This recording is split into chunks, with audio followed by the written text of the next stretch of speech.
He lived alone in a desert hangar fixing broken engines that no one cared about anymore. Until one afternoon, a group of strangers brought him a rusted prototype as a joke and unknowingly reignited something he'd buried long ago. But this story isn't about machines. It's about what happens when something, or someone, finally breathes again. Before we begin, if you enjoy heartfelt stories about second chances, quiet resilience, and the beauty of unexpected connections, consider subscribing to the channel. It's a simple way to support this journey and make sure you never miss the next one. Now, let's begin. Poor mechanic took on a junk engine as a joke, but the CEO froze when it ran, smoother than her jet. The desert air shimmered over the tarmac like a hallucination, turning the rusted hangars into ghosts of a busier time. The airport hadn't seen a commercial flight in years, just dust storms, stray coyotes, and the occasional crop duster. But today, a black SUV rolled past the no trespassing sign like it owned the place.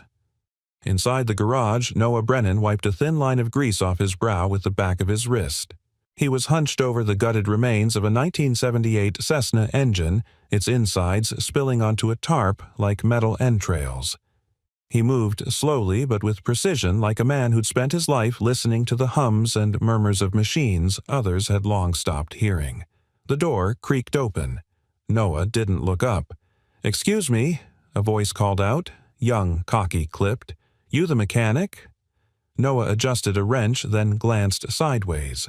3 men and a woman in business casual attire stood framed in sunlight. The woman wore Ray-Bans and held a tablet. The tallest guy chewed gum like he was trying to prove something. "We've got something for you," the tall one said. "Thought you might want to take a crack at it. You know, for old time's sake."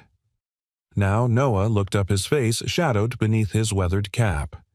"What is it?" he asked flatly. The woman tilted the tablet so he could see. A grainy schematic filled the screen. Familiar lines, intricate curves. Noah's body stiffened. Thundercore. He hadn't seen that name in 15 years. "You recognize it, huh?" Gumchewer grinned. "Found it in one of our storage yards. A total wreck. Prototype, I think. Doesn't run. Never did." "And you brought it here?" Noah asked, already knowing the answer. "It's a joke," said the woman, her voice tight. "One of the guys bet he could get you to touch it. You used to work with Ventra, didn't you? Back when this thing was still a dream." Noah's eyes narrowed. The engine they were referring to, the Thundercore, was no joke to him. It was the project that had destroyed everything. A radical propulsion design shelved after a critical failure during testing. One man was nearly killed. Noah had taken the fall. Publicly, quietly, permanently. He wiped his hands and stood. "Where is it?" he asked. The group exchanged glances. "Out back," Gumchewer said. "We towed it in. Figured if anyone could make it sputter, it'd be the ghost who designed half of it." "I didn't design it," Noah said. "Just made it breathe." They laughed, not unkindly. The kind of laugh you give a veteran you think is harmless now. "You'll try it?" the woman asked, still studying him. "I'll look," Noah muttered. "That's all." The Thundercore sat behind the hangar under a faded tarp, its casing oxidized, panels missing. But Noah knew its shape like he knew the lines on his own palm. The intake design had been his obsession. The coupling system, Timothy's. His jaw clenched. He reached out, touched the metal, and felt warmth, memory. A hum beneath his fingers that wasn't there but used to be. One of the engineers, a short guy with thick glasses, stepped forward. "You really think you can get it to fire?" Noah didn't answer. He circled the engine, slowly assessing. "It's dead, old man," another said. "It never even worked." Noah crouched beside it, examining a corroded fuel line. "Then why are you still talking to it?" Silence. "You really gonna mess with it?" Glasses asked. "I'm not here to prove anything," Noah said quietly. "But if you're gonna mock a machine that almost killed a man, you better hope someone remembers how to treat it with respect." The woman approached him later while the others stepped away to check their phones. "I'm Natalie," she said. "They're not bad kids. Just..." don't understand what it is." Noah looked at her for a moment. "Do you?" Her mouth twitched. "No, but I want to." She held out a worn envelope. This came with it. Internal memo. Figured you might want to see it. Noah opened the envelope. A folded piece of paper slid out an archived cancellation notice. Project Thundercore discontinued by order of Executive Vice President V. Hart. Vivian Hart. He knew the name. Everyone in aviation did. He handed it back without a word. "You knew her?" Natalie asked. Noah stood. "I knew what her pen could do." She didn't ask what he meant. That night, under the cracked tin roof of his trailer, Noah stared at the tarp covering the engine outside. The desert wind rattled windows that hadn't been sealed properly in a decade. But all he could hear was Timothy's voice, excited, too excited, saying, "We're going to change how the sky works." Noah had told him to wait. Test again. Timothy hadn't listened. Or maybe Noah hadn't spoken loud enough. Either way, when the fuel lines burst and the fire came, only one man was left to take the blame. And he had. He stepped outside. The stars were cruel and bright above the desert. He walked to the engine and sat beside it. "I never thought I'd see you again," he whispered. "Guess neither of us got the ending we were promised." The machine said nothing, but in the silence, Noah made a decision. He'd fix it. Not for them. Not for redemption. But because no machine deserved to die without someone who believed it still had something left to give. And maybe, neither did he. The next morning arrived with the hush of early desert light, and Noah was already at work. The Thundercore sat in the open, now stripped of its tarp like a patient on the table. A few birds fluttered overhead, cautious of the sudden signs of life in a place long considered dead. Noah leaned over the casing, hands black with grease and history. He worked with a calm intensity, no fanfare, no drama, just a steady rhythm like breathing. It had been years since he'd touched anything this advanced, but his fingers remembered things his mind had tried to forget. He was bent over the intake valve when he heard the crunch of tires on gravel. Not the SUV from yesterday. This was smoother, lighter. A silver sedan pulled up and parked precisely like it was trained to. From it stepped a woman in her mid-40s, tall, impeccably dressed in a tailored navy suit, hair pulled back with severe precision. She didn't belong here. That was obvious from the way the sunlight bounced off her heels, clean sharp, unbothered by the dust. Noah didn't straighten. "You must be Mr. Brennan," she said. He grunted in acknowledgement, not turning. She walked closer, heels tapping against the concrete. "I'm Vivian Hart, CEO of Ventra Aerotech." That made him pause. He looked up, his eyes squinting against the light. Her face was composed, unreadable, the way only people in power learn to wear. "I know who you are," he said flatly. "I heard about the Thundercore," she said, "and that you were working on it." "I'm not working on it," he replied. "I'm listening to it." Vivian blinked, the edge of her expression flickering. "It was never completed," she said. "The data was inconsistent. The risk unacceptable." "It wasn't the engine's fault," Noah said, turning back to the machinery. "It was ours. We rushed it, pushed too hard, ignored the things that whispered instead of screamed." There was silence. "I authorized the termination of the project," she said, voice steady. "I know." She studied him. "You don't seem angry." Noah gave a bitter laugh. "I was, for a long time. But anger doesn't fix what's broken. Regret does. If you're lucky." Vivian walked slowly around the engine, eyeing it like a relic. "It's a museum piece now." "No," he said. "It's a promise. One we broke. One that still wants to be kept."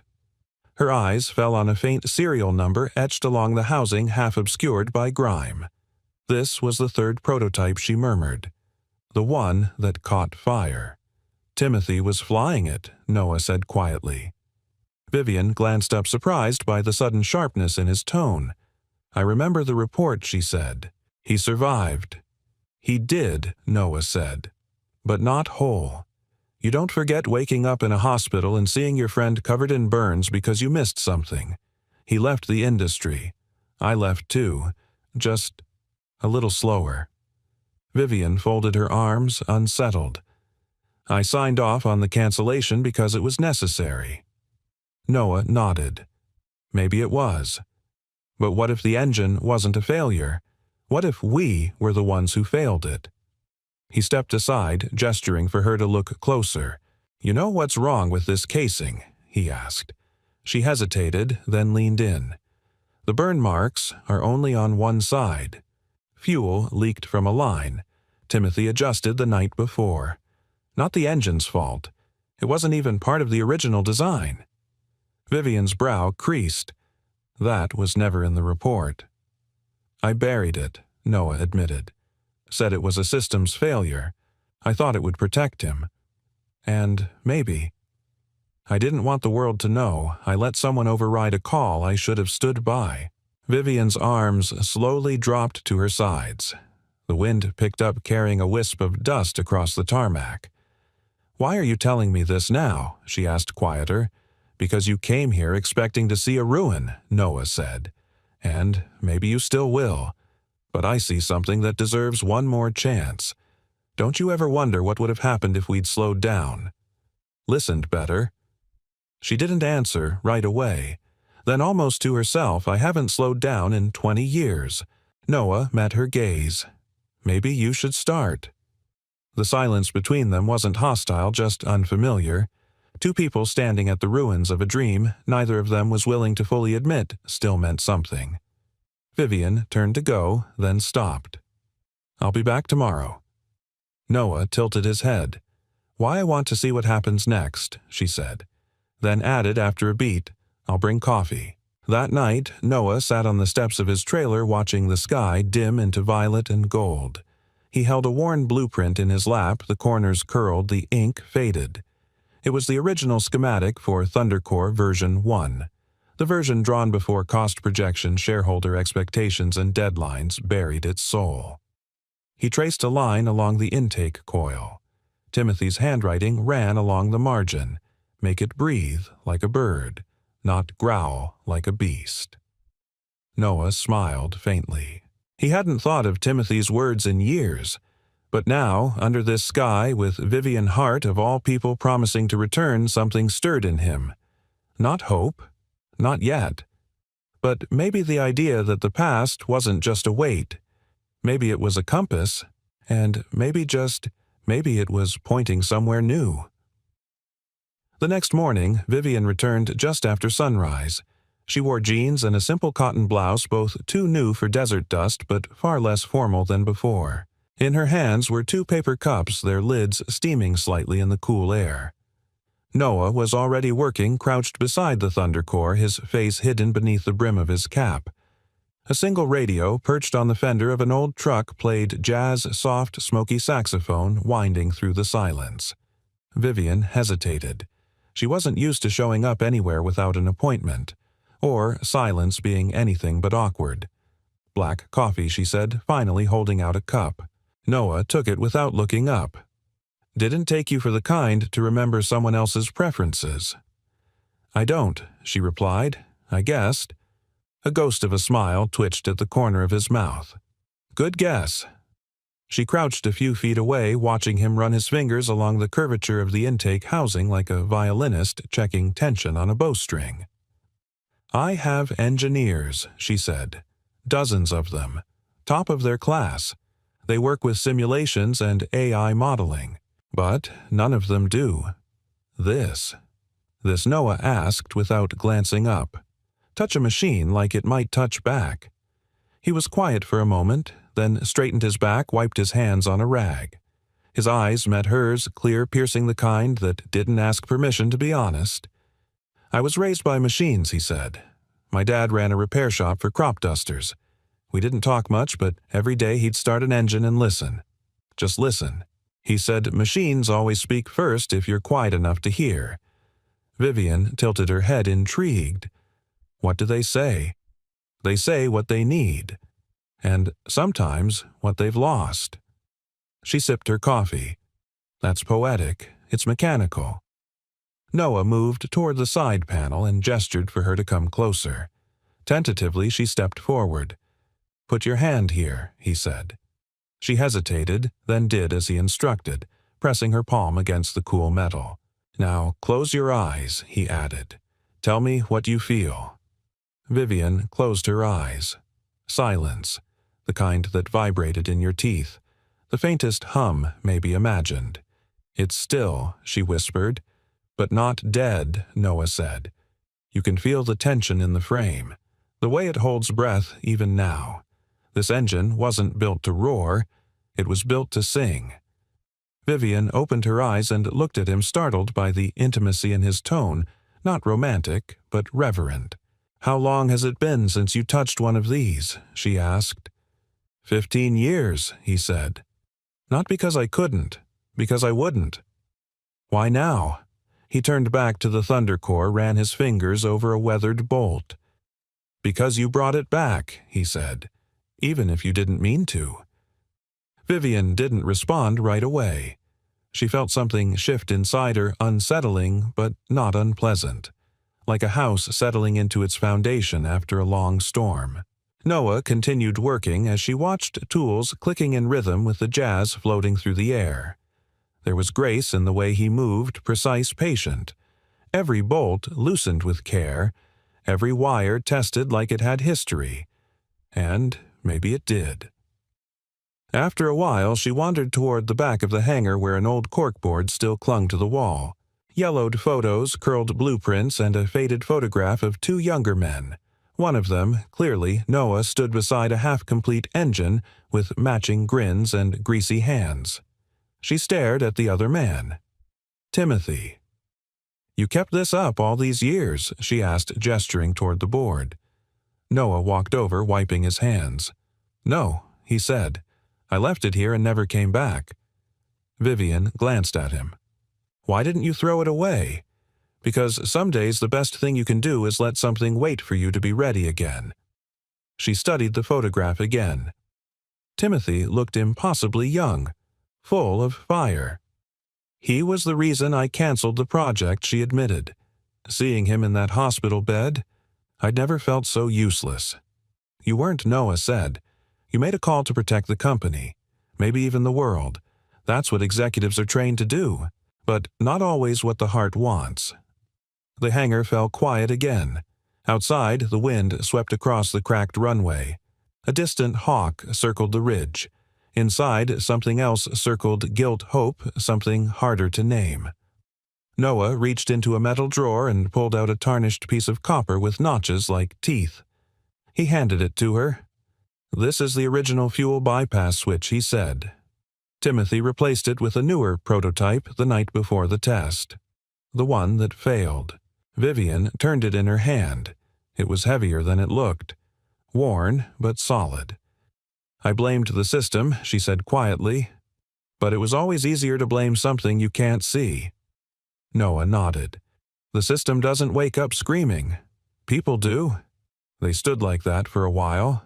Two silhouettes framed by steel and sunlight caught in the echo of a choice made long ago.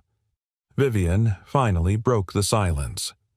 "What happens if you get it running? I let it go," Noah said simply. "This isn't about finishing what we started. It's about finishing what we abandoned." And then he smiled faintly. "Then I'll listen for the next machine calling my name." She looked at him. Really looked, and for the first time in years, Vivian Hart didn't see a project or a timeline or a quarterly report. She saw a man who hadn't lost his purpose, just put it in a drawer until he was brave enough to open it again. And maybe she'd start looking for her drawer too. 3 days passed. Each morning, Vivian showed up just after dawn with 2 cups of coffee, 1 black one with cream. Noah never said which he preferred, but she always gave him the black. He never corrected her. It had become their unspoken ritual. By the 4th day, the Thunder Core no longer looked like a forgotten relic. It sat on a raised mount under full sunlight, scrubbed free of rust and grime, its core panels carefully restored, like a heart waiting for rhythm. Vivian stood beside it now, watching as Noah adjusted a pressure valve with steady hands. A soft breeze stirred the edge of her blouse, and for a moment she forgot the calls she'd missed, the meetings she'd postponed, the world she'd put on pause. "You still haven't asked why I came here," she said. Noah didn't look up. "I figured you'd tell me when you were ready." She took a breath. "A few weeks ago, we were preparing for a company anniversary 25 years. Marketing wanted a nostalgic angle, so they dug through old files. Projects that never launched. Dreams that almost were." He glanced up now, curious. "One of them was this engine," she continued. "I hadn't thought about it in years. Not since—" She trailed off, gaze drifting. "Not since the accident," Noah said softly. She nodded. "I signed the shutdown order that same night. Everyone said it was the right call. Clean. Decisive. I was promoted 6 months later." There was no bitterness in her voice, but no pride either. "I found a folder tucked at the bottom of a scanned archive," she went on. It was labeled Field Annotations, T. Reed. Her eyes lifted to Noah's, and there was a note in the margin of a blueprint. One I didn't remember writing, but the handwriting was mine. Noah raised a brow. "What did it say?" She hesitated, then quoted, "If this works, we won't just change how engines fly, we'll change how people dream." Noah turned fully to her, now resting the wrench on the frame. "I remember that day," he said. "We just finished the intake test. The engine held stable for 12 seconds. You came by to observe. You asked me what I thought," Vivian said, the memory falling into place like dust settling into an old groove. "I said it was reckless." "But your hand trembled when you said it," Noah added. "Not because of fear, because of excitement."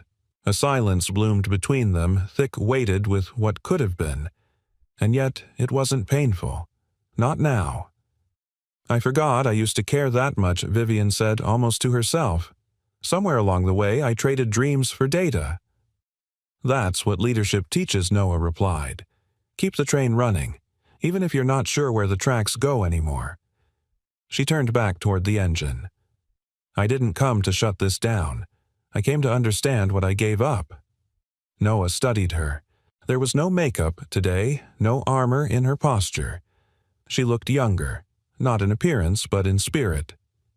"You regret it?" he asked. "Regret implies I would have done differently," she said. "But the truth is, I don't know if I could have." Noah nodded slowly. "Then maybe it's not about changing the past. Maybe it's about giving the future a better story." She looked at him, and something in her expression softened. "You always talk like machines are alive," she said. "They are," he said.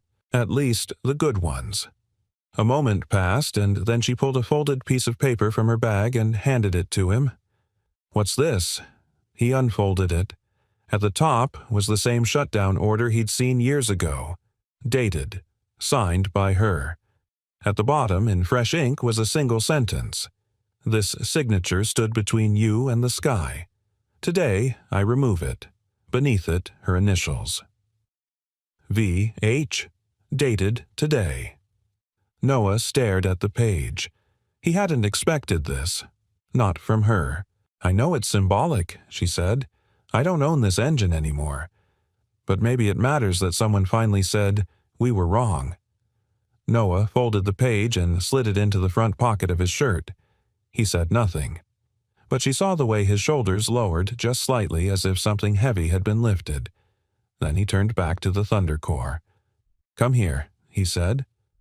Vivian stepped forward. "Help me attach this intake housing," he said. "It's awkward to do alone." She hesitated, then took the tool he handed her and knelt beside him.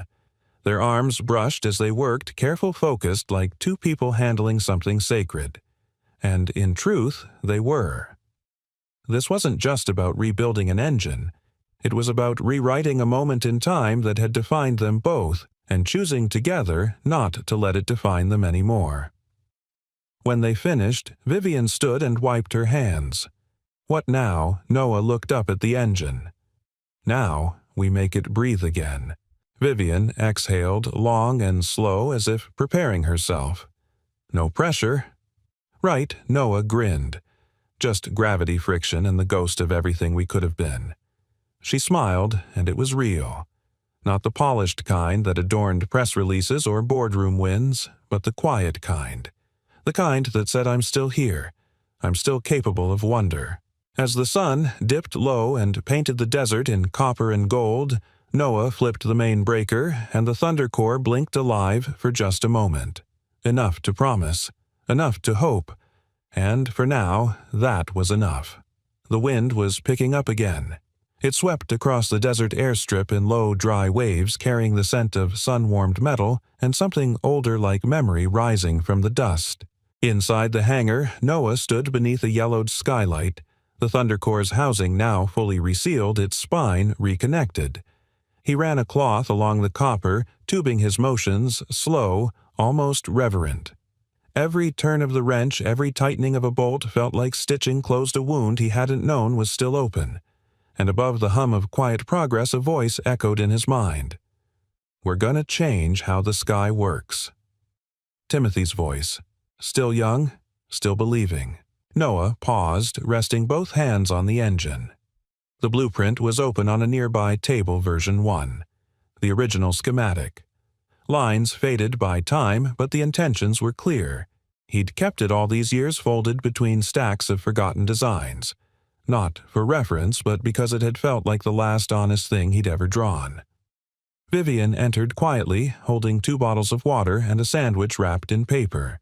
I figured coffee wasn't enough if you're skipping lunch, she said, walking toward the workbench. Noah offered a nod of thanks, taking the bottle.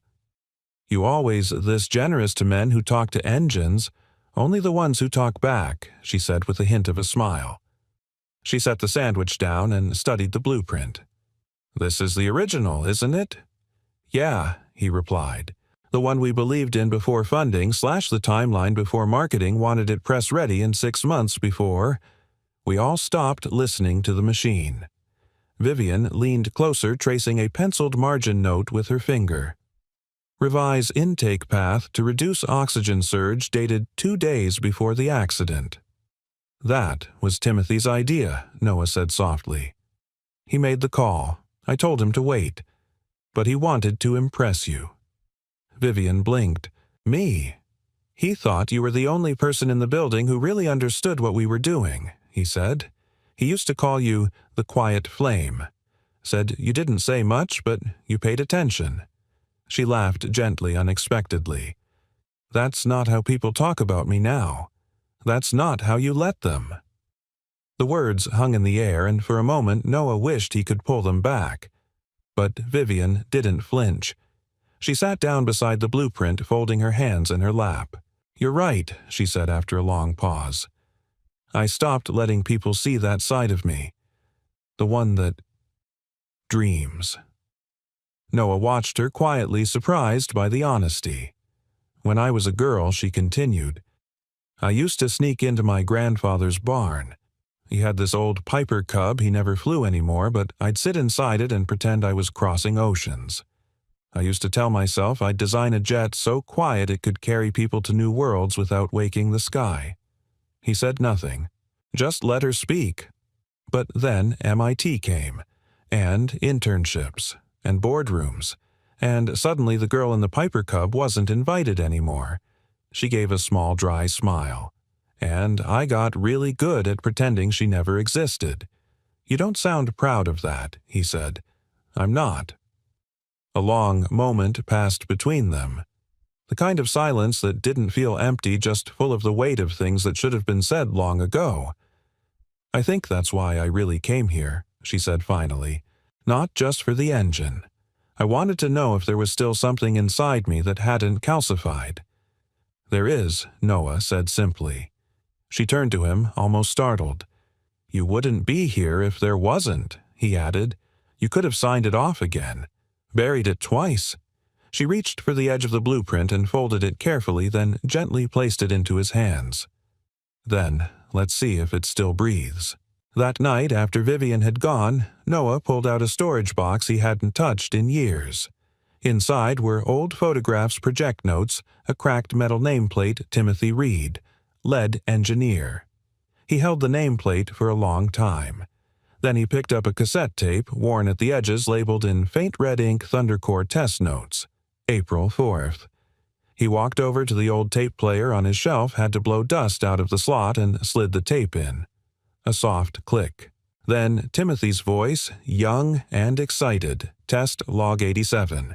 We've modified the surge dampeners with Noah's revised bracket. Intake's holding better. If we can stabilize at 3,000 RPM for more than 20 seconds, we're in uncharted air. Noah says, wait. I say fly. Time will tell who's right. The tape crackled and cut. Noah sat there in silence. Hands folded, heart full. He didn't cry, not this time. But something inside him shifted like an old machine turning over for the first time in years. He stood, walked to the Thundercore, and ran his hand along the casing one more time. We're not building perfection, he whispered. We're building permission. To forgive. To hope. To try again. In the distance, the wind carried a low howl over the desert ridge curling through the hangar's broken glass like breath. The engine didn't answer. But Noah didn't need it to. Not yet. By the 6th morning, the desert felt different. Not cooler Arizona in June made no such promises, but alive in a way Noah hadn't felt in years. The sun hadn't even cleared the ridge, yet the air shimmered faintly as if the earth was holding its breath. The Thundercore engine stood at the center of the hangar like a relic reborn, surrounded by tool carts, diagnostic cables, and scattered memories. Vivian arrived with a quiet knock on the frame of the open hangar door. She carried no coffee this time. Instead, she held a small paper bag and 2 ceramic mugs. I figured we'd graduated from takeout lids, she said. Noah raised a brow. You're trusting me with real dishes now. You haven't broken anything yet, she replied, walking toward the old workbench near the back. They sat without speaking for a moment. The mugs between them steamed gently. She'd brewed it herself, strong, smooth, and earthy like something pulled from old habits. It felt strangely domestic. Vivian reached into the bag and pulled out 2 slices of banana bread wrapped in wax paper. Don't get used to this, she warned. Noah chuckled, noted. He took a bite. It's good. It's from a cafe 2 blocks from my apartment, she said. I haven't been there in years. Used to go every Saturday morning. Before everything. She didn't clarify. She didn't need to. He nodded, taking another bite. Funny how routines die quiet deaths.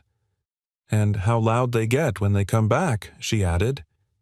They sipped in silence for a while, the engine looming just beyond them like a sleeping giant. The diagnostics were nearly done. A few final systems remained, but it was close now. So close Noah could feel the hum beneath his palms like an animal waiting to stretch its legs. Vivian broke the silence. Do you ever wonder what you'd be doing now if it hadn't failed? He didn't look up. Every day. She studied him.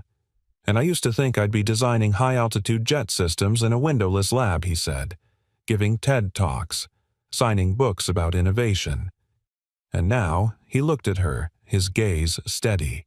Now I think maybe this, he gestured around the hangar, was always where I was meant to be. She leaned forward. You don't resent it? No, he said. I resented it for a long time. Then I realized something. What? That the things that break us sometimes hand us the blueprints for who we're supposed to become. Vivian sat back, folding her hands around the mug like it was something warm she'd nearly forgotten how to hold. I envy that clarity, she said softly. You don't have it. She shook her head. I have spreadsheets. I have projections and votes of confidence and board expectations. But clarity. She gave a quiet laugh. Not for a long time. Noah studied her eyes, narrowing not with judgment but with understanding. Then why are you here? She hesitated, then set her mug down with both hands' fingers lingering at the base. Because I think I wanted to watch someone do something for the right reason, she said. Not for a paycheck. Not for applause. Just because it was worth doing. Noah looked at her, his face unreadable for a long beat. Then he stood and walked toward the engine. He ran a hand along its frame. "Come here," he said. Vivian joined him. He pointed to a small copper junction near the intake assembly. "You see that groove?" She nodded. "It's not supposed to be there," he said, "but I left it in on purpose. It creates a micro-disruption in flow, reduces pressure surge at low altitude. The engineers said it was inefficient. But I tested it over and over. It worked, and you kept it." "I fought for it," he said, "because the data didn't matter. The feeling did. The engine felt steadier. And sometimes that's enough." Vivian reached out and touched the groove. Her fingers lingered. "That's not in the official notes." "No," he said. "Some things don't belong in reports." She turned to him. "Like this." His brow creased. "What do you mean?" "This whole thing," she said. "Us. Here. Rebuilding something that should have died years ago." Noah was silent. Then he said, "It didn't die. It just waited." Their eyes met, and for a moment the hangar felt small, like a cathedral filled with the weight of something sacred and old. Not romance. Not yet. But something undeniable. Vivian looked away first. "I have to go back tomorrow," she said. "To the city, to the world." He nodded slowly. "Makes sense." She reached into her bag and pulled out a folded piece of paper. "But I don't want this to end unfinished." He unfolded it. It was a hand-drawn diagram, a redesign of the stabilization system they'd once debated. Her annotations, neat and bold, ran along the margins. "You did this?" She nodded. "Last night. I couldn't sleep. I just started sketching." Noah studied the lines, then looked up at her, a quiet smile forming. "Welcome back," he said. Her eyes shimmered. "I wasn't sure I still had it." "You never lost it," he said. "You just stopped believing it mattered." Outside, a breeze kicked up again, rattling the tin roof and scattering a few pages from the workbench. Vivian caught one mid-air and laughed free light, nothing like the woman who had first walked into his hangar days ago. "I'll see you tomorrow," she said. "You sure I'm not finished listening?" she replied. And with that, she turned and walked toward the sunlit doorway. Noah watched her go, the echo of her voice still dancing between the metal walls. For the first time in years, the silence didn't feel empty. It felt like a beginning. The desert was still. It was the kind of stillness that came just before the moment something happened, the brief, breathless pause before the world remembered to turn again. Inside the hangar, the Thunder Core sat gleaming under the morning sun like a beast roused from a long sleep. No longer forgotten. No longer broken. Ready. Noah stood beside it, arms crossed, a faint tension in his shoulders betraying what his face refused to show. Vivian was running late. It wasn't like her. Since the day she'd first stepped into the hangar, she had arrived each morning like clockwork, coffee in hand, mind sharp, presence grounded. But today, 20 minutes had passed, and she was nowhere to be seen. He didn't check his watch. He didn't pace. He simply waited. And in that waiting, he realized something he didn't want to start without her. Not because she needed to see it, because he needed her to. The past week had been more than a restoration project. It had been a return to the work, yes, but also to himself. And somehow she'd become part of that return. Her questions, her sketches, her silence when it mattered. She wasn't just watching, she was witnessing. The roar of tires over gravel interrupted his thoughts. A moment later, the familiar silver sedan pulled up. Vivian stepped out, slightly flushed hair, a bit tousled. No coffee today, no bag of banana bread. But she was smiling. "I had to stop by the office first," she said. "Didn't think I'd miss anything." "You didn't," Noah replied. "I was waiting." She blinked, touched by the admission, but said nothing. She stepped into the hangar and looked at the engine, then at him. So this is it. He nodded. Final diagnostics are clear. All systems green. We're ready. Vivian walked a slow circle around the thunder core, her heels echoing across the concrete floor. The air felt charged, the kind of energy you feel before a lightning strike. "Let's do it," she said. Noah moved to the control panel. He didn't rush. Every motion was measured, his fingers dancing across switches, his eyes scanning pressure readouts and power levels like a pianist testing keys before a final performance. Vivian stood back watching. This is what he was born for, she thought. Noah turned the ignition key. Nothing happened. The room held its breath. Then click. A low rumble. A vibration. A sound like the first heartbeat in a newborn's chest. The engine sputtered, coughed, growled, and then it sang. A clean, rich whir pulsed from the turbine, rising into a steady, thrilling hum. The kind of sound you don't just hear, you feel in your ribcage, in your palms, and the marrow of your bones. It wasn't loud. It wasn't showy. But it was alive. Noah stepped back slowly, eyes wide, not with surprise, but reverence. Vivian's hands went to her mouth. She wasn't crying. Not yet. But her throat caught and she blinked hard. "It's beautiful," she whispered. Noah nodded. "It's better than it ever was." He walked toward the engine, gently resting one hand against its side. "It doesn't roar like we designed it to. It breathes, like it waited this long just to exhale." Vivian moved to stand beside him. Together they watched the gauges steady. The temperatures held. The pressure levels hovered exactly where they were supposed to be. Perfection wasn't the goal anymore, but somehow this was better. "This isn't just an engine," she said quietly. "No," Noah said. "It's a second chance." He turned to look at her. "Not just for this machine, for both of us." She met his gaze, and in it there was no boardroom veneer, no corporate composure, just a woman who had once dreamed of crossing oceans in a paper-thin aircraft, and a man who had buried his brilliance under the weight of guilt. And now, standing in front of a machine that should have died 15 years ago, they were both breathing again. Vivian reached into her pocket and pulled out a folded slip of paper. "I brought this."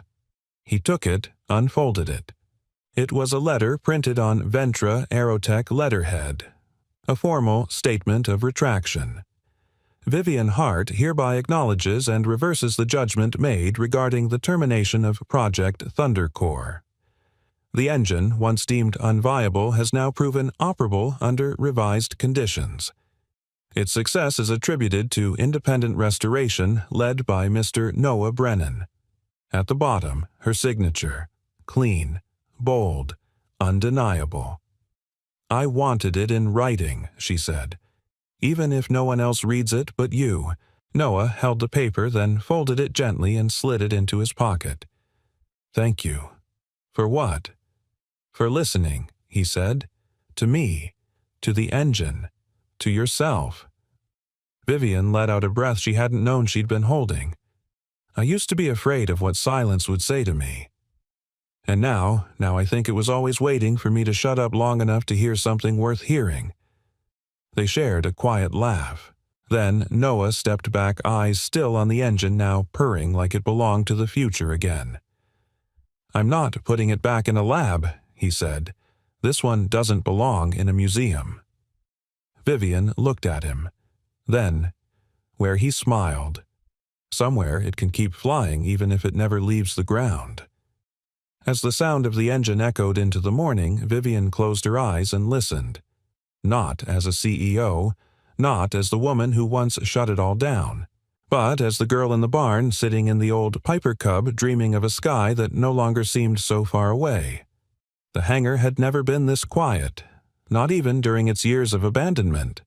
The engine had been shut down, systems powered off, but the space remained full charged with something unspoken. As if the Thunder Core, even in silence, had left a vibration in the air, a hum that reached into the walls, the floor, their skin. Noah sat at the workbench, staring down at the folded retraction letter. It rested beside his old blueprint and Timothy's cracked nameplate like fragments of two lives trying to merge into one whole story. Vivian stood nearby, one hand pressed against the edge of the steel table. Her knuckles were pale, her jaw tight. "I wasn't going to tell you," she said. Noah looked up slowly. He said nothing, just waited. Vivian drew a breath, the kind of breath you take before plunging into cold water. "I wasn't just the executive who signed the project's termination," she said. "I was also the one who submitted the internal memo pushing for it in the first place, the day after the accident, before the report was even finalized." Noah blinked. Once. Then looked away. She continued. "I didn't know about Timothy's modifications. I didn't know he'd changed the fuel system on his own. But that didn't matter to the board. What mattered was the headline, 'Prototype Fire Nearly Kills Engineer,' and the recommendation from the inside, 'From me.'" She swallowed. "I thought I was protecting the company. I told myself I was protecting you, that if we acted quickly they wouldn't come after you." Noah's jaw tensed. "You thought you were protecting me by erasing what we built?" he asked. Vivian stepped closer. "I thought I was protecting what you could become. I didn't think you'd disappear." He stood slowly, hands flat on the table. "I didn't disappear," he said. "I was buried." His voice wasn't angry, but it was heavy. It carried the weight of years he didn't talk about. Years he'd spent staring at broken things because he couldn't bear to face the one thing that had broken him most. Vivian's voice softened. "I never stopped wondering if I'd made the wrong call." "Then why didn't you reach out?" "Because I was a coward," she said. "Because by the time I realized what I'd done, you were already gone. And I convinced myself you were better off out of it." Noah turned away from her, moving to the other side of the hangar. The light streaming through the high windows caught the edge of his profile, lined, tired, proud. I blamed myself for everything he said. The failure, the injury, the fallout. I carried it like a badge, told myself I deserved it. He looked at her now, and for the first time there was no filter in his voice. "But I didn't know you were the one who lit the match." The words hung in the air. Vivian flinched but didn't look away. "I did," she said simply, "and I've spent every year since trying to become the kind of person who wouldn't do that again." Noah crossed his arms. "And are you?" "I'm here," she said. "Not as your boss. Not as a CEO. Just as someone who finally stopped running." He nodded slowly, then looked at the Thunder Core. "You know what saved that engine?" he asked. She shook her head. "I stopped trying to fix it," he said. "I started listening to it, letting it tell me what it needed. Piece by piece." He turned back to her. "That's how people work too." Vivian's voice trembled just slightly. "So what do you need?" He hesitated, then walked toward her. Close, but not too close. "I need to stop being angry at ghosts," he said. "And I need to forgive the person who put them there." Her eyes welled, but she didn't blink them away. "I'm sorry, Noah." He nodded. "I know." A long silence passed. The kind of silence that didn't need filling. It did its work just by being shared. Finally, Noah exhaled and turned back to the bench. He picked up a small round component, an old part from the engine's early days. He held it in both hands, turning it thoughtfully. "Do you remember when Timothy said we should name the engine?" Vivian smiled faintly. "I told him it was too sentimental. He wanted to call it Whisperbird. Said it didn't roar like a jet. It sang like something born to glide." She stepped beside him. "I like that." Noah set the part down. "Me too." He looked over at her, and for the first time in years his eyes held no weight, no guardedness, just presence. "You ever think about what happens after this?" he asked. She raised an eyebrow. "After the engine, after we finally let go of the things we thought we had to carry." Vivian nodded slowly. "I think maybe we stop surviving and start living." He chuckled. "That sounds dangerously hopeful." "Yeah," she said with a warm smile. doesn't it?" They stood there as the late afternoon sun slanted through the hangar. The light turned golden, catching motes of dust that drifted like soft sparks in the air. Two people, two pasts, one unfinished beginning, and the first breath of something neither had allowed themselves to imagine until now. Not redemption, not yet, but reconciliation. And that was a start. The sky turned lavender over the desert and the hangar door creaked open to let in the dusk. It had been a quiet day, no test runs, no tools clanging, no technical debates. Just Noah working alone, adjusting a few last components on the Thunder Core, not because he had to, but because it felt like saying goodbye properly. Vivian hadn't come that morning. There'd been no coffee, no conversation, no soft laughter echoing between metal walls. And somehow that absence echoed louder than any misfire the engine had ever given. He didn't try to call her. He wasn't even sure if he'd memorized her number. Instead, he moved slowly around the engine, tightening and inspecting not out of need, but reverence. The Thunder Core no longer felt like a project or even a symbol. It felt like a closing chapter, one he hadn't realized he needed to finish before starting a new one. By sundown, he'd swept the floor, wiped down the workbench, and folded the original blueprint carefully into a large manila envelope. The nameplate reading T. Reed rested atop it, polished for the first time in 15 years. He wrapped a thin leather cord around the envelope, then paused. A shadow crossed the door. Vivian. She didn't speak as she entered, dressed casually, hair wind-tousled. There was no briefcase, no mug, no signature coat of armor that typically followed her. Only her. And that was more than enough. "I didn't think you were coming," Noah said. "I wasn't," she replied. "But then I realized something." He tilted his head. She stepped forward, voice soft. "I didn't want the last time I saw you to be when we were both still holding back." Noah set the envelope down and crossed his arms, not defensively, just out of habit. "You're leaving," he said, not as a question. "I have to," she said. "Ventra's waiting, emails, board meetings, the machine I built." He nodded slowly. "But I don't want to go back as her," she continued. Who, he asked? The woman who signs the end of things. Who erases engines because they're too complicated to explain to shareholders. The woman who forgets why she started in the first place. Noah's throat tightened. Then, don't. Vivian smiled gently. "That's the thing. I can't stop being her unless I remember how to start being something else. And I think that starts with asking a question I've never asked anyone before." She reached into her jacket pocket and held out a small white card. Simple. Clean. On it, handwritten in blue ink, dinner. No agenda, no plans. Just two people who need to stop pretending they don't want more than closure. Below, a restaurant name. A time. A signature. V. Noah didn't take it right away. He studied her face, and what he saw there stopped him. Not desperation, not apology, hope, the quiet kind. The kind that's more terrifying than longing because it dares you to believe again. "You sure?" he asked. "I'm not," she said, "but I'm showing up anyway." Noah took the card, folded it once, slipped it into his shirt pocket without a word. Vivian stepped back, letting her gaze fall on the engine one more time. "I used to think progress meant never looking back," she said. "Now I think maybe it means choosing what to carry forward." He looked at her. "What would you carry?" She met his eyes without flinching. "You." A beat of silence. Then she nodded, turned, and walked out. No fanfare, no dramatic exit.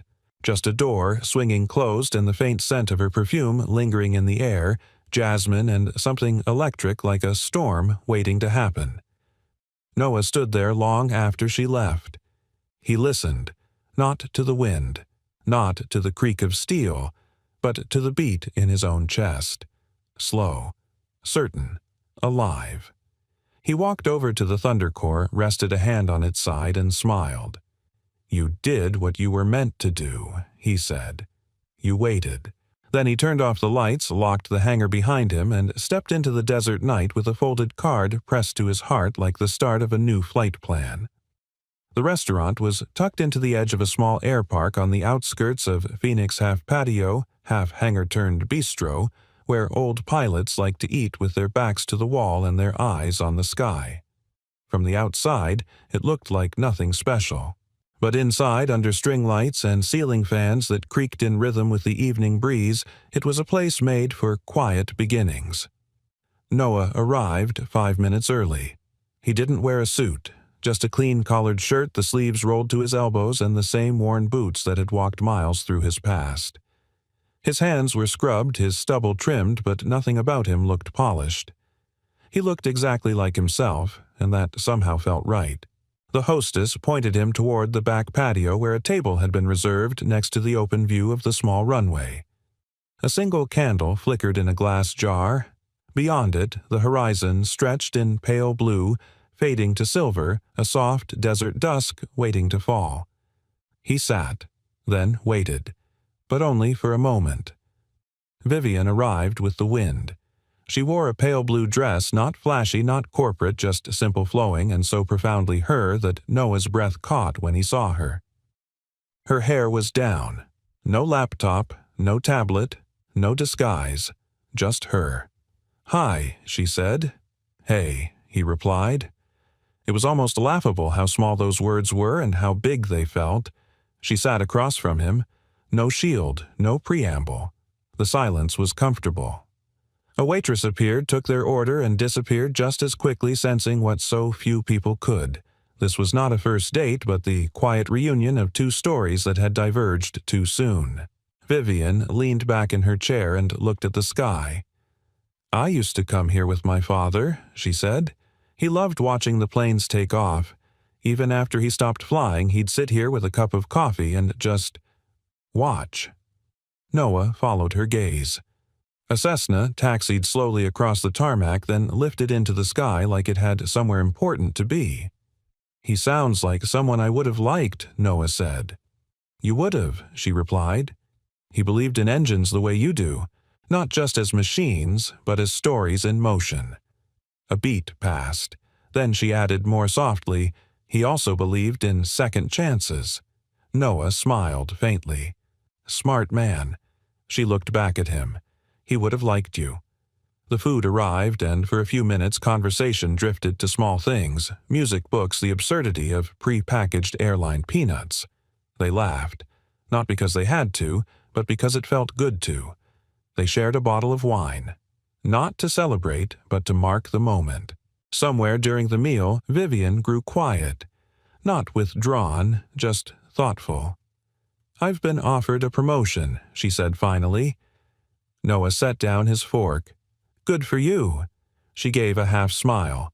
It would mean moving to D.C., more press, more politics, less of everything else. "Are you going to take it?" She didn't answer right away. "I used to think ambition was the only fuel worth chasing," she said. "But then I met a man who brought an engine back to life, not because anyone asked him to, but because it needed to live." She looked at him, eyes soft. "And I realized I don't want to keep building things just to watch them crash." Noah didn't say anything. He let her sit with her own words the way she'd learned to let silence speak first. Then she reached into her purse and pulled out a small envelope. She slid it across the table to him. "What's this A grant?" she said. "Private. Quiet. No strings. Enough to fund a small workshop, or a scholarship, or whatever you want it to be." He opened it, read the short letter inside. His name, the amount, the phrase for restoring more than an engine. He folded it slowly, his fingers lingering on the edge. "You didn't have to do this." "I know," she said, "but I wanted to." He looked at her not with gratitude, but with the kind of respect that only grows from shared scars. "Thank you," he said simply. They sat in silence for a long moment, the candle flickering between them, the night folding itself around the edge of the sky. Then Vivian said, "You know, there's a small aircraft museum 2 miles from here. They've got a restoration hangar, and they're always short on hands." Noah raised an eyebrow. Are you offering me a job? She smirked. I'm offering you a place to land. Or take off, depending on the day. He chuckled. That sounds like a dangerous amount of freedom. She tilted her head. Would you consider it? Noah looked out at the runway, then back at her. I'd consider anything he said if it meant hearing you say that again. She blushed. Actually blushed.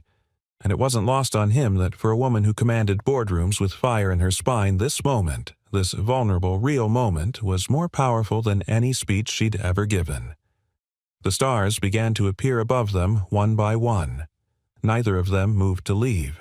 There were no declarations, no promises, just the steady growing certainty of two people who had learned finally that healing wasn't a return to what was, but the creation of something new, something earned. As a jet roared overhead on final approach somewhere in the distance, Vivian reached across the table and took his hand. No agenda, no plan, just permission to begin. A month had passed since the Thunder Corps whispered its song to the world again. The hangar, once weather-beaten and forgotten, now stood quiet but dignified, its rusted walls, patched windows replaced floor swept clean of dust and memory. It wasn't a museum. It wasn't a workshop either. It was something in between, a place where old things came to breathe again. On one wall hung a framed schematic, Thunder Corps, version 1.0. Next to it, the retraction letter signed in blue ink. Beneath them sat Timothy's nameplate, polished and anchored to a piece of salvaged fuselage. Visitors came from time to time. Engineers, students, pilots who had heard whispers of the engine that never gave up, but mostly it was quiet, peaceful, intentional. Noah stood at the center of it all, wiping his hands with a shop towel. He had a new routine now, part restoration, part mentorship. The nearby museum had welcomed his presence with open arms, offering him a part-time role, helping restore vintage aircraft, mentoring interns, and giving the occasional quiet talk about listening to machines like they had something to say. But today wasn't about engines. Today he was preparing for something else. He reached for the final box tucked in the corner, thin, heavy hand-carved, and placed it carefully on a table near the Thunder Corps. Then he stepped back, arms folded, and waited. Right on time, Vivian arrived. She wore a denim jacket over a summer dress, her hair pulled back loosely, her smile easy. She no longer carried a phone in her hand or a checklist in her head. She looked more than anything like a woman who had remembered how to be. "Is this it?" she asked, approaching the table. Noah nodded. "This is it." Vivian opened the box. Inside, resting on deep blue velvet, was a smaller version of the Thunder Corps, an exact replica crafted from leftover metal, polished, smooth, every detail intact. Beneath it, a plaque read, "For the engine that waited and the people who finally listened." Vivian's eyes welled. She ran her fingers over the replica, then looked up at him. "This is beautiful." "It's yours," he said simply. She blinked. "Why?" "Because I needed to let it go," he replied, "and I needed to give it to someone who helped me remember why it ever mattered." She closed the box gently and stood in silence for a long moment. Then she said, "I turned down the promotion." Noah didn't react immediately. He let her words hang there like a bird catching its first wind. "I thought it would feel like failure," she continued, "but it doesn't. It feels like choosing something instead of proving something." He nodded. "What are you going to do?" "I'm starting a new fund," she said. "Small-scale innovation projects. Things that got lost in bureaucracy or fear. I'm calling it Second Flight." Noah smiled. "You've got a name for everything, don't you? Only the things I want to keep." She stepped closer. "And I'd like to keep seeing you," she said, voice softer now. "If you'd want that." Noah looked at her eyes crinkling at the edges. "I do." It was that simple. No grand kiss, no cinematic music, just two people standing in a space they'd both once abandoned, now choosing not to abandon each other. Outside, the sky shifted from pale blue to golden peach. The wind picked up slightly, teasing the edge of Vivian's jacket. A soft roar echoed from the runway nearby, one of the old planes starting up for a weekend ride. "I still think about Timothy," Noah said. "Sometimes I wonder what he'd say if he were here." Vivian looked out at the sky. "I think he'd say, 'You finished what you started,' and then went further." Noah nodded. "Maybe he'd be proud." "I know he would," she said. "And I think—" He waited too. They stood together watching as the old plane lifted into the air, its wings catching the light just right, casting a long shadow over the sand before soaring out of view. A few children ran by outside the hangar, one of them shouting, "Look, that one's flying." Vivian smiled. "Still magic, isn't it?" Noah looked at her. "It always was. We just forgot." She slipped her hand into his. No hesitation, no agenda. Just warmth. Just now. And maybe that was the most powerful flight of all, not in engines or airspeed, but in people finding their way back to themselves, back to each other. The jet had waited, and so had they. Now finally, everything could fly again. We'd love to hear from you. Where in the world are you watching from? Let us know in the comments below. Your stories and thoughts truly make this community special. And if this story touched your heart, consider subscribing to the channel. It helps us keep sharing these meaningful journeys with more people who need a little light in their day. Thank you so much for watching. Until next time, take care and keep believing in second chances.